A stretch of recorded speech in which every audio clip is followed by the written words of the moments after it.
Hola, this is the Getting to Ramen podcast, and I'm Joshua Anderson.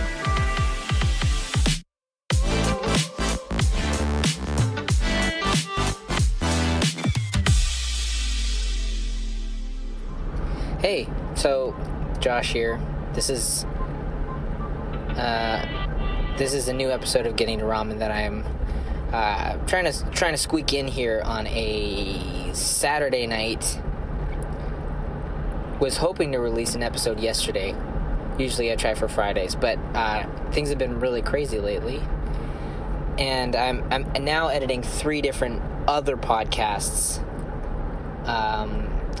for clients, so fitting in my own has been extra difficult. But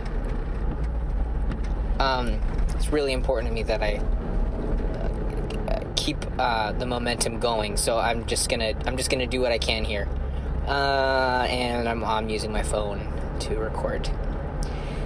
Anyways, quick update. This one will be real fast because I'm going to be home in a few minutes, and this is highly illegal.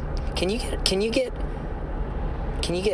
arrested from a recorded message if you say that you're guilty for a crime like driving with your cell phone?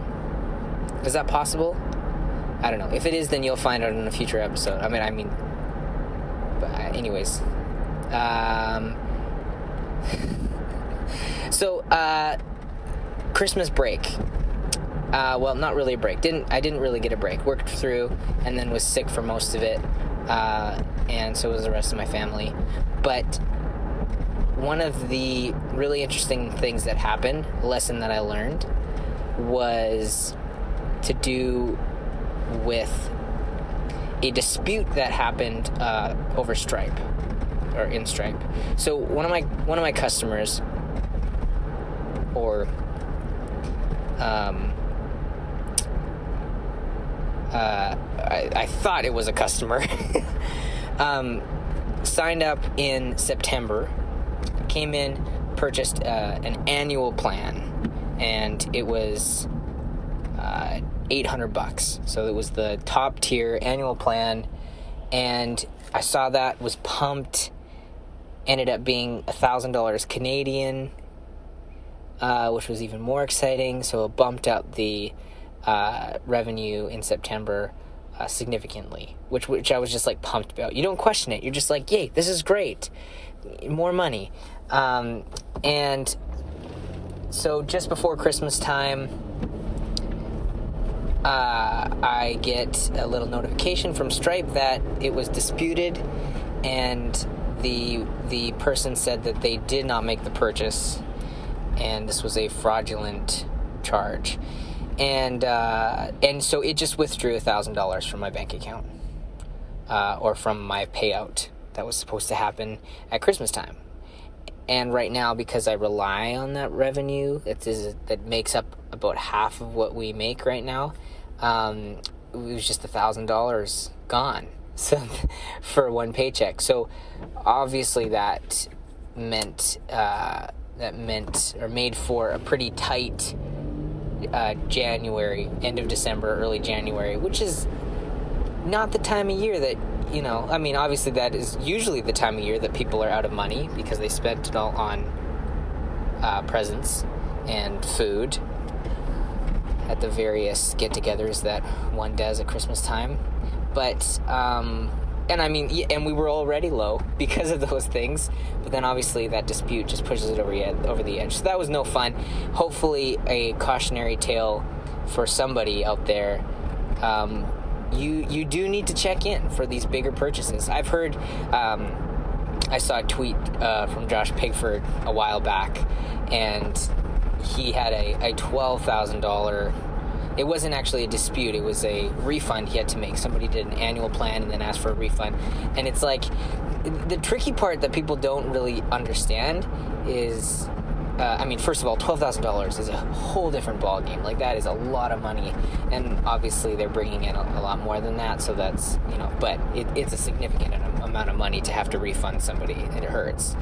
And so, and I haven't had to do that. But the part that people don't realize especially with this dispute, is like, if you reach out to me and say, hey, I didn't make this purchase, can I have a refund of $1,000? Like, you know, we can talk about it, depending on the case, obviously, but in this case, they didn't use the account again. And so it's like, so it looks like it was potentially fraudulent. At the same time, like, they did accept a discount, which means that they had to purposefully, they had to intentionally click on, give me a 15% discount.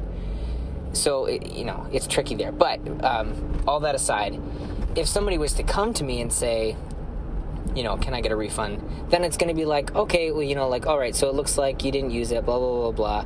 I'll give you a refund. Is it all right if I do it in a couple of payments? Because it's a lot of money. And it's like, if it was the same paycheck, it's like somebody makes the purchase and then like the next day they dispute it, and then I just don't get paid that much. You don't feel it. But it came out of a payout a few months later, right? And so people don't really realize that part. So that's no fun. Anyways, lesson learned: whenever there's a large purchase like that, large annual or any type of a purchase, I'm going to check in. I'm going to look into it, make sure that it's real, make sure that they meant to do that, because that was no fun. Don't want to get burned like that again. So hopefully somebody else learns from my mistake. So that was fun. That was the thing that happened at Christmas time. And what else? Lots of stuff that's new. I rebranded my podcast editing service. So the new brand is called, the new company is called Podmelon. And I'm having fun with some of the branding around that, just like really trying to go for a summery 80s vibe, which is all just like fun stuff I enjoy. Of course, I was not alive in the 80s, but I appreciate it. So that's been fun. So that's what I've been kind of focused on mostly the last couple of weeks is I'm working with the podcast with the guys over at Ad Reform and User Feed on Made with Grit, which has been a blast. I've really enjoyed working with them, and some really great episodes that I've got to work on. I mean, I'm probably biased, but no, I'm not biased. They're just great episodes. So go back. One of them is about an offer that they turned down for taking funding from Tiny Seed, which has gotten a lot of traction. Lots of people are listening to that one because it's great, and I think they're addressing things that in the bootstrap community hasn't really been thinking about. Like it's funny. It's like we were all against funding for so long, like just like religiously, and then it was like, okay, guys, come on, people, VCs aren't the devil. Funding is not, every funding is for some people in some situations, and sometimes it's okay. And then it kind of feels like we went into now, Rob Walling has a fund, and Tyler Tringus and a bunch of these guys, and they're people that were in the bootstrap community, and I think that we've kind of like, now it's like, oh, it's for everyone again, right? We're all pro funding, and it's and obviously they would all agree it's just not for everyone. And so I think for me it was really insightful to kind of hear how Landon and Kyle have been wrestling through that decision they had to make. So definitely go back, listen to that one. And then the one recently was really good too. They just talked about every episode of Getting to Ramen will not be the highlight reel of the podcast I'm editing, I promise, but these ones were especially good. I'd be talking about them even if I didn't work on them. But this one, recently they talked about just like the pressures that they're feeling now that they have a company that's growing really fast. These are good problems. They've got lots of revenue, they've got lots of customers, and now it's like, they're trying to wait until it absolutely, until it really hurts before they hire, and so they're wrestling through when is it time to hire a support person, and they're talking about some of the tools that they use to help with the load and keep them on track and keep their priorities in check. And so definitely go back and listen to these last 2 episodes for sure. Anyways, I've also brought on a new client just this last week that I'm really excited about. I'm not going to talk about it just yet because I haven't. They're getting geared up, but that one's going to be really fun too. So that's what I've been working on. And then Upscribe. Upscribe has been interesting. I did something significant recently that I've been meaning to do for a long time, or wrestling with for a long time, and that's been I told all of the free users. There's been a ton of grandfathered free users. There's about 15,000 people that have signed up since the beginning for a free plan at one point, and I messaged them and just said, like, I'm shutting down the free plan in February. And that was something I wrestled with for a long time, because obviously freemium can work for some people, but I would say, and obviously, like I said, for some people it doesn't work for everyone, and it's a marketing tactic. It's like it's something that you do to bring in customers so that you can convert them later. But as a bootstrap company, I cannot afford to support these thousands of people that are using the service and using the servers and not paying me anything. And a lot of them will just never pay. And so it's like, obviously I'm sure there's like, absolutely there's cases where you have a company where for sure they're going to convert at some point, but I mean, maybe if you have product market fit, it's just a totally different story. Having freemium may make a lot more sense, but I'm paying for people to use it for free, and it's just, it just doesn't work for me. So anyways, and I would confidently say that in most cases for bootstrappers, it just does not make sense to have freemium. I've heard like a few people talk about it recently, and coincidentally, those people have also taken funding, and they're kind of praising freemium. And so it was like I felt a bit of pressure, like I should be able to make this work. Like, why can't I make freemium work? And it just doesn't. I just can't afford to do it when I'm barely paying myself, and then giving all these people access for free. So did that and got some good feedback. A few people have messaged and asked to cancel their account, and that's fine. But for the most part, I haven't had anyone go like, oh, how could you do this? A lot of people have messaged back, and even a few that have said, listen, I don't use this service a lot, but really excited that you made this decision, and all the best. So really good response overall from that.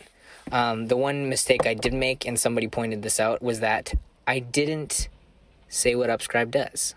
I didn't say what Upscribe is, which is like, for some of those people, they signed up 2 years ago, they don't remember what Upscribe is. And it's changed too. Like, those people may no longer need a embeddable newsletter sign-up form tool, but they may need a newsletter sending tool, like a simple newsletter sending tool, which is where I'm positioned now. And so I should have taken that opportunity to send this, to describe and resell Upscribe. So I'll have to send out another email before February 1st when I shut down the free plan, and I'm going to make sure that I do that.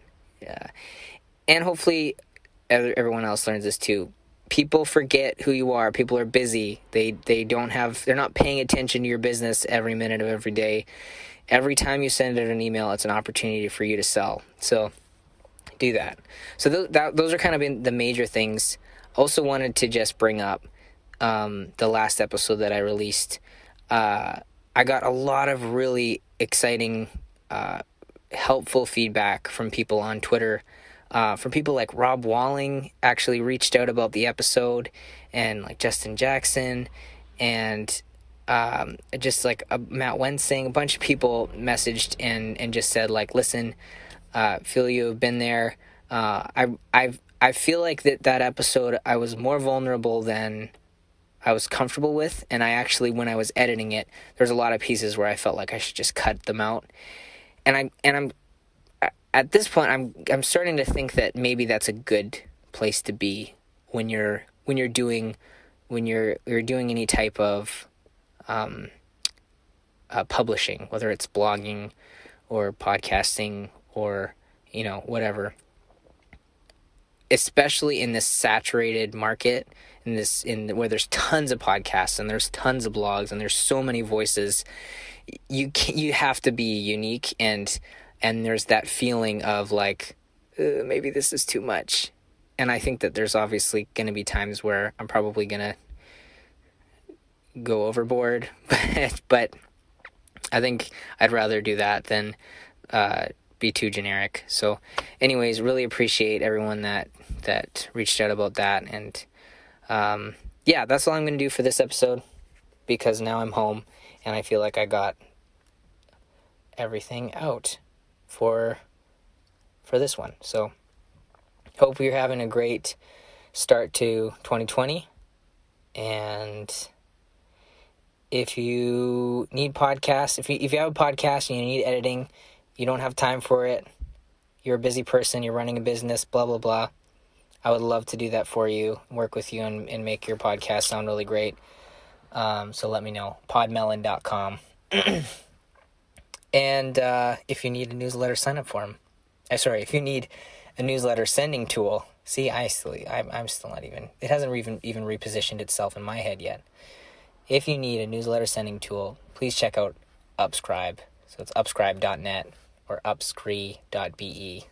That's hard to say, easy to write when you see it. Anyways, stay golden. Have a good one.